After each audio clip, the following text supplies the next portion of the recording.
I decided to check out Manayunk Street Fest because the list of almost 100 vendors looked really promising, but I should have known it would have been all just the same food trucks that you can find at every Philly event. And honestly, I hate Philly Street Food Fest because it's never small food for cheap. It's always trucks selling large meals for like $15+. You can barely eat more than one thing. Anyway, this event was super crowded. I got there at 2 p.m. because trying to drive and park in Manayunk is an absolute nightmare, and it took me a whole hour just to find parking. Most of the vendors had a line that was at least half a block long, and it took at least 45 minutes to get through. The best way to approach this would have been to gather a bunch of friends and divide and conquer, but since I was alone, it took me 3 hours to get 3 food items. I also hadn't eaten since the night before, so I was starving.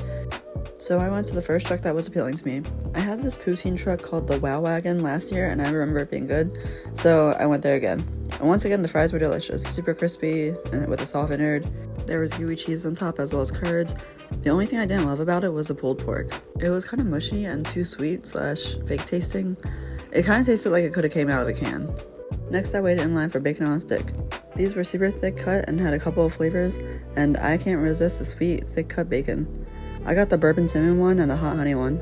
The bourbon cinnamon one was delicious. It definitely tasted like syrup on bacon, and the thick cut bacon was also nice and fatty.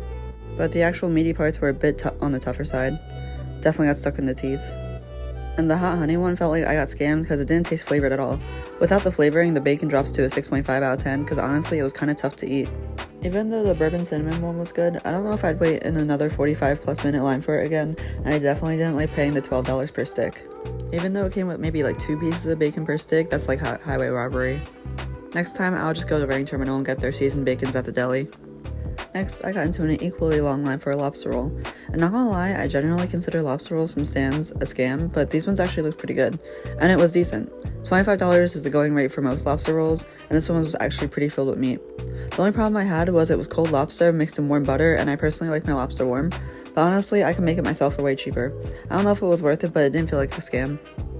After this, I walked through the rest of the vendors, and by then, all the other vendors had lines a block long that were not moving after 5 minutes of standing in them, and I got tired of crowds and it was kind of full anyway. I just wanted some dessert, so I picked up some popsicles from the Frios truck next to the lobster stand, because this truck had no line and I was eyeing the blueberry cheesecake and strawberry mango popsicles the whole time. The blueberry cheesecake one was described as so good you'll stalk them, and I'm glad I grabbed these because I really wanted some funnel cake, but by then it was 4:30 and all the trucks were starting to close up shop, because they had to pack up and leave by 5 p.m. and they still had crazy long lines.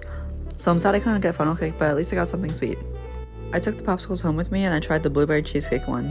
Honestly, it was too creamy and too thick for my liking. It really tasted like a cheesecake on a stick, and I didn't really taste much blueberry flavor. I was hoping for something more refreshing. I didn't prefer it, but I could taste why it was gourmet. I never had the popsicle with that texture before. I hope the strawberry mango one's better. But yeah, that's everything I had from the Manayunk Street Fest, and honestly, I'm probably not going to revisit that next year. It was too crowded, lines were too long, and it was the same old that is always there every time.